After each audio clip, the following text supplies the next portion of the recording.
ബീഹാറിൽ ഇക്കുറി ഒരു മുസ്ലിം ഉപമുഖ്യമന്ത്രി ഉണ്ടാകും. പറയുന്നത് RJD നേതാവും മുഖ്യമന്ത്രി സ്ഥാനാർത്ഥിയുമായ ശ്രീ തേജസ്വി യാദവാണ്. അദ്ദേഹം ഏറ്റവും ഒടുവിൽ തൻ്റെ ആ അവസാനത്തെ ആയുധം ആവനാഴിയിൽ നിന്ന് പുറത്തെടുത്തിരിക്കുകയാണ്. മുസ്ലിം ദളിത് വോട്ടുകൾ തൻ്റെ പെട്ടിയിലേക്ക് കൊണ്ടുവരാൻ, ഇന്ത്യ മുന്നണിയിലേക്ക് കൊണ്ടുവരാൻ കിണഞ്ഞു പരിശ്രമിക്കുന്ന കാഴ്ച നമുക്ക് ബീഹാറിൽ നിന്ന് കാണാം. ബീഹാറിലെ ഏറ്റവും പുതിയ വിശേഷങ്ങളുമായി ഭാരത് ലൈവിലേക്ക് സ്വാഗതം. ബീഹാറിൽ നാളെ ഒന്നാം ഘട്ട പ്രചാരണം അവസാനിക്കാനിരിക്കുകയാണ്.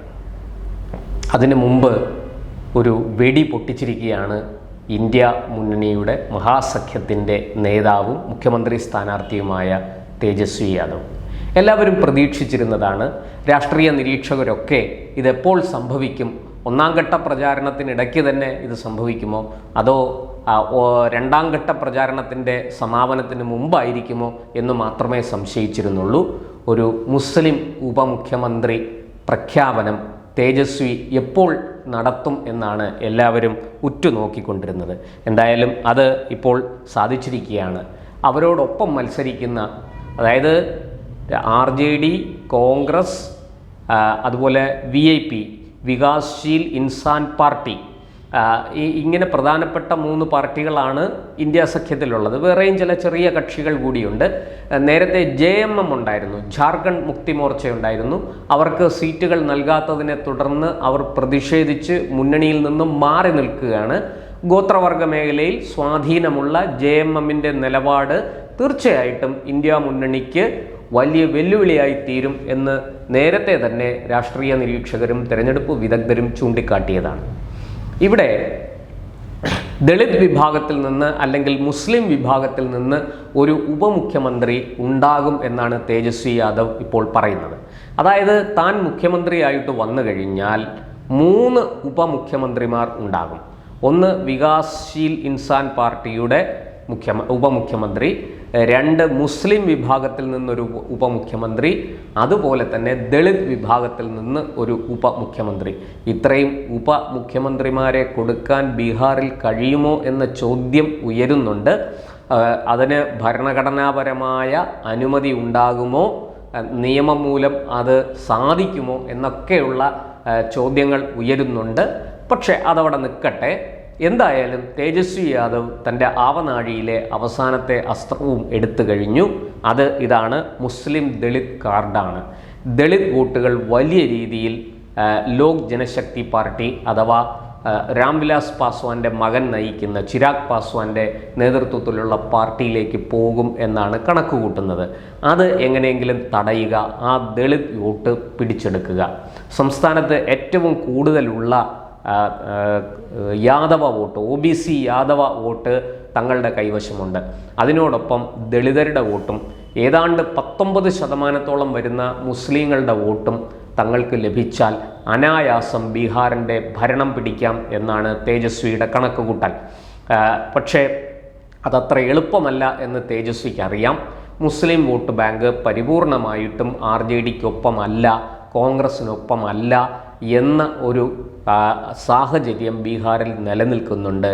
മുസ്ലിം വോട്ട് വലിയ രീതിയിൽ വിഘടിക്കപ്പെടും. ഒന്ന്, അസാസുദ്ദീൻ ഒവൈസിയുടെ AIM എന്ന് പറയുന്ന പാർട്ടി അവിടെ മത്സരിക്കുന്നുണ്ട്. അവർ മുസ്ലിം വോട്ട് ബാങ്കിൽ വിള്ളൽ വീഴ്ത്തും എന്ന് രാഷ്ട്രീയ നിരീക്ഷകരും തെരഞ്ഞെടുപ്പ് വിദഗ്ധരും ചൂണ്ടിക്കാട്ടുന്നുണ്ട്. മുമ്പും അത് സംഭവിച്ചതാണ്, 2020 അത് സംഭവിച്ചതാണ്, ഇനിയും അത് സംഭവിക്കാം. എന്നും മാത്രമല്ല, ഇക്കുറി ഒരു മാറ്റം ബീഹാറിൽ കാണുന്നത് പ്രധാനമന്ത്രി നരേന്ദ്രമോദിക്കും മുഖ്യമന്ത്രി നിതീഷ് കുമാറിനും വലിയ തോതിൽ മുസ്ലിം പിന്തുണ കിട്ടുന്നുണ്ട്. മുസ്ലിം സ്ത്രീകളുടെ പിന്തുണ അത് കഴിഞ്ഞ തവണയും നമ്മൾ കണ്ടതാണ്. 2020 ബീഹാറിൽ മുസ്ലിം സ്ത്രീകൾ BJPക്ക് വോട്ട് ചെയ്തതായിട്ട് വിലയിരുത്തുന്നുണ്ട്. പല മുസ്ലിം മണ്ഡലങ്ങളിലും BJP സ്ഥാനാർത്ഥികൾക്ക് BJP നിർത്തുന്നത് മുസ്ലിങ്ങളല്ലാത്തവരെയാണ് സ്ഥാനാർത്ഥികളായിട്ട് നിർത്തുന്നത്. എന്നിട്ടും അവർക്ക് കുറച്ചെങ്കിലും ആ വോട്ട് നേടിയെടുക്കാൻ സാധിച്ചു, മുസ്ലിം വോട്ട് നേടിയെടുക്കാൻ സാധിച്ചു എന്നുള്ളത് സത്യമാണ്. ഇക്കുറി അത് ആവർത്തിക്കും, അതിൻ്റെ അളവ് വർദ്ധിക്കും എന്നാണ് പൊതുവെ ഉള്ള വിലയിരുത്തൽ. പോരാത്തതിന് ജൻ സ്വരാജ് പാർട്ടിയുമായിട്ട് പ്രശാന്ത് കിഷോറും രംഗത്തുണ്ട്. തീർച്ചയായിട്ടും ഒരു എഡ്യൂക്കേറ്റഡ് ആയിട്ടുള്ള വിദ്യാസമ്പന്നരായ മുസ്ലിങ്ങൾ ഒരു പക്ഷേ അദ്ദേഹത്തിന് വോട്ട് ചെയ്യാൻ സാധ്യതയുണ്ട് എന്നും അദ്ദേഹത്തിൻ്റെ പാർട്ടിക്ക് വോട്ട് ചെയ്യാൻ സാധ്യതയുണ്ട് എന്നും കരുതുന്നുണ്ട്. സീമാഞ്ചൽ, മഗധ തുടങ്ങിയ മേഖലകളിൽ മുസ്ലിം വോട്ട് ധാരാളമുള്ള പ്രദേശങ്ങളാണിതൊക്കെ. അവിടെ വളരെ കൃത്യമായിട്ട് വോട്ട് BJP നയിക്കുന്ന NDAയ്ക്കും അതുപോലെ തന്നെ RJD നയിക്കുന്ന മഹാസഖ്യത്തിനും ആയിട്ട്, പിന്നെ അതുപോലെ അസാസുദ്ദീൻ ഒവൈസിയുടെ സ്ഥാനാർത്ഥികളുണ്ട്, അവർക്കുമായിട്ട് വിഘടിച്ചു പോകാനുള്ള സാധ്യതയാണ് ഇപ്പോൾ ഉയരുന്നത്. അതിനെ മറികടക്കാൻ വേണ്ടിയിട്ടാണ് മുസ്ലിം ഉപമുഖ്യമന്ത്രി എന്ന കാർഡുമായിട്ട് തേജസ്വി രംഗത്ത് വന്നിരിക്കുന്നത്. പക്ഷേ അതിന് BJP വലിയ വിലയൊന്നും കൊടുക്കുന്നില്ല. BJP അതിനെ ഒരു പ്രഖ്യാപനത്തെ പുച്ഛിച്ച് തള്ളുകയാണ്. BJP പ്രധാനമന്ത്രി നരേന്ദ്രമോദി ഇന്നലെ റാലിയിൽ പങ്കെടുത്തുകൊണ്ട് അവിടെ പ്രസംഗിച്ചത് തോക്കു ചൂണ്ടി കോൺഗ്രസിനെ ഭീഷണിപ്പെടുത്തി വരച്ച വരയിൽ നിർത്തി തേജസ്വിയെ മുഖ്യമന്ത്രി സ്ഥാനാർത്ഥി ആയി അംഗീകരിപ്പിക്കുകയായിരുന്നു എന്നാണ് അദ്ദേഹം ആരോപിച്ചത്. അദ്ദേഹം പരിഹസിച്ചത് അങ്ങനെയാണ്. എന്തായാലും കോൺഗ്രസിനെ സംബന്ധിച്ചിടത്തോളം കോൺഗ്രസ് ചോദിച്ച അത്രയും സീറ്റ് കിട്ടിയില്ല. കഴിഞ്ഞ തവണ മത്സരിച്ച അത്രയും സീറ്റ് ഇക്കുറി കിട്ടിയിട്ടില്ല. അതുപോലെ തന്നെ മുഖ്യമന്ത്രി സ്ഥാനാർത്ഥിയായിട്ട് തേജസ്വി യാദവിനെ ഉയർത്തി കാണിക്കുന്നതിനെ കോൺഗ്രസ് എതിർത്തിരുന്നു. ഒടുവിൽ മനസ്സില്ലാ മനസ്സോടെ കോൺഗ്രസ് വഴങ്ങുകയായിരുന്നു. എന്നു മാത്രമല്ല 12 മണ്ഡലങ്ങളിൽ മഹാസഖ്യത്തിലെ പാർട്ടികൾ ഏറ്റുമുട്ടുന്ന കാഴ്ചയും ബീഹാറിൽ നമുക്ക് കാണാം. സൗഹൃദ മത്സരം എന്നാണ് ചില മാധ്യമങ്ങൾ അതിനെ ഓമന പേരിട്ട് വിളിക്കുന്നത്. പക്ഷേ അത് സൗഹൃദ മത്സരമല്ല, ശക്തമായ മത്സരം തന്നെയാണ്. അവിടെ രാഹുലും തേജസ്വിയും കൂടെ പ്രഖ്യാപിച്ചിരിക്കുന്നത് 12 മണ്ഡലങ്ങളിലും തങ്ങൾ, അതായത് രാഹുലോ തേജസ്വിയോ പര്യടനത്തിന് പോകില്ല, പ്രചാരണത്തിന് പോകില്ല എന്നൊക്കെയാണ് പ്രഖ്യാപിച്ചിരിക്കുന്നത്. എന്തായാലും നമുക്ക് വരും ദിവസങ്ങളിൽ അത് കണ്ടറിയാം. അതുപോലെ രാഹുൽ പറയുന്ന മറ്റൊരു കാര്യം, മോദിക്ക് ട്രംപിനെയും അദാനിയെയും അംബാനിയെയും ഒക്കെ ഭയമാണ് എന്നാണ്. ട്രംപിനെ ഭയപ്പെടുന്നത് കൊണ്ടാണ് 2 ദിവസം കൊണ്ട് നരേന്ദ്രമോദി ഓപ്പറേഷൻ സിന്ദൂർ അവസാനിപ്പിച്ചത് എന്ന പതിവ് വായ്ത്താരി ഇവിടെയും ആവർത്തിച്ചിട്ടുണ്ട്. തെരഞ്ഞെടുപ്പ് പ്രചാരണ പ്രവർത്തനങ്ങൾക്കിടെ ഇക്കാര്യം ബീഹാറിൽ പറയാൻ ബേഗുസരായ് അതുപോലെ ഖഗാരിയ ജില്ലകളിൽ നടത്തിയ റാലികളിലാണ് രാഹുൽ ഇക്കാര്യം പറഞ്ഞത്.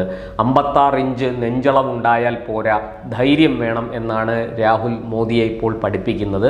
എന്തായാലും തെരഞ്ഞെടുപ്പ് കഴിയുമ്പോൾ ബീഹാറിലെ ജനങ്ങൾ നരേന്ദ്രമോദിയെയാണോ രാഹുലിനെയാണോ പഠിപ്പിച്ചതെന്ന് നമുക്ക് അറിയാൻ സാധിക്കും. മഹാത്മാഗാന്ധിയെ ചൂണ്ടി, മഹാത്മാഗാന്ധി വളരെ കൃശഗാത്രനായ ഒരു മനുഷ്യനായിരുന്നു, പക്ഷേ ബ്രിട്ടീഷുകാരെ അദ്ദേഹം വിറപ്പിച്ചു എന്നൊക്കെയാണ് രാഹുൽ പറയുന്നത്. നമുക്കറിയാം ചരിത്രം, ഇന്ത്യൻ സ്വാതന്ത്ര്യ സമര ചരിത്രം നമുക്കറിയാമല്ലോ. ആ മഹാത്മാഗാന്ധിയെ കണ്ടു പഠിക്കണം എന്നാണ് നരേന്ദ്രമോദിക്ക് നൽകുന്ന ഉപദേശം. 60 കൊല്ലം ഇന്ത്യ ഭരിച്ച കോൺഗ്രസ്സിന് മഹാത്മാഗാന്ധിയുടെ പേരിൽ എത്ര പദ്ധതികൾ കൊണ്ടുവന്നു എന്ന് നമുക്കറിയാം. അവിടെ നരേന്ദ്രമോദി കൊണ്ടുവന്ന ശുചിത്വ ഭാരത് മിഷൻ, മഹാത്മാഗാന്ധിയെ മുന്നിൽ നിർത്തിക്കൊണ്ട് ശുചിത്വത്തിൻ്റെ ആവശ്യം വിളിച്ചോതി നരേന്ദ്രമോദി നടപ്പാക്കിയ പദ്ധതി ഇന്ന് ലോകം മുഴുവനും മാതൃകയായിരിക്കുന്നു എന്നുള്ള കാര്യവും നമ്മൾ ഈ അവസരത്തിൽ ഓർക്കേണ്ടതാണ്. അതുപോലെ തന്നെ ഈ ലാലു കുടുംബത്തിൽ നിന്ന് അദ്ദേഹത്തിൻ്റെ മറ്റൊരു മകൻ മത്സരിക്കുന്നുണ്ട്, തേജ് പ്രതാപ് യാദവ്. ഈ തേജ് പ്രതാപ് യാദവ് ഇപ്പോൾ പ്രധാനമന്ത്രിക്കും ബീഹാർ മുഖ്യമന്ത്രി നിതീഷ് കുമാറിനും പരാതി നൽകിയിരിക്കുകയാണ്. തൻ്റെ ജീവൻ അപകടത്തിലാണ്, തന്നെ വധിക്കാൻ ശ്രമം നടക്കുന്നു, തടയണം, തനിക്ക് സുരക്ഷ വേണം, നിലവിലുള്ള സുരക്ഷ വർദ്ധിപ്പിക്കണം എന്നൊക്കെ അദ്ദേഹം പ്രധാനമന്ത്രി നരേന്ദ്രമോദിയോടും അതുപോലെ മുഖ്യമന്ത്രി നിതീഷ് കുമാറിനോടും ആവശ്യപ്പെട്ടിരിക്കുകയാണ്. RJDയുടെ ഭാഗത്തു നിന്നാണ് ഭീഷണി എന്ന് അദ്ദേഹം പറയുന്നില്ലെങ്കിലും വാക്കുകളിൽ നിന്ന് വ്യക്തമാണ് ആരാണ് അദ്ദേഹത്തെ കൊല്ലാൻ ശ്രമിക്കുന്നത്, അദ്ദേഹം ആരെയാണ് ഭയപ്പെടുന്നത് എന്ന് അദ്ദേഹത്തിൻ്റെ വാക്കുകളിൽ നിന്ന് വ്യക്തമാണ്. ഇത്തരത്തിൽ ബീഹാറിൽ വലിയ കൊണ്ടും കൊടുത്തുമുള്ള പ്രചാരണം മുറുകിയിരിക്കുകയാണ്. നാളെ വൈകിട്ട് 1ാം ഘട്ട വോട്ടെടുപ്പിൻ്റെ പരസ്യ പ്രചാരണം അവസാനിക്കും. 6-ാം തീയതി അവർ ബൂത്തിലേക്ക് 4-ാം തീയതി അവർ ബൂത്തിലേക്ക് പോകും. അങ്ങനെ 121 മണ്ഡലങ്ങളിലേക്കാണ് 1ാം ഘട്ട വോട്ടെടുപ്പ് നടക്കുന്നത്. എന്തായാലും ബീഹാർ തണുപ്പ് ആരംഭിച്ചിട്ടുണ്ടെങ്കിലും മഴ ശക്തമായി പെയ്യുന്നുണ്ടെങ്കിലും ബീഹാറിലെ തെരഞ്ഞെടുപ്പ് ചൂട് ഇങ്ങ് കേരളത്തിൽ പോലും അടിക്കുന്നുണ്ട് എന്നുള്ളതാണ് സത്യം.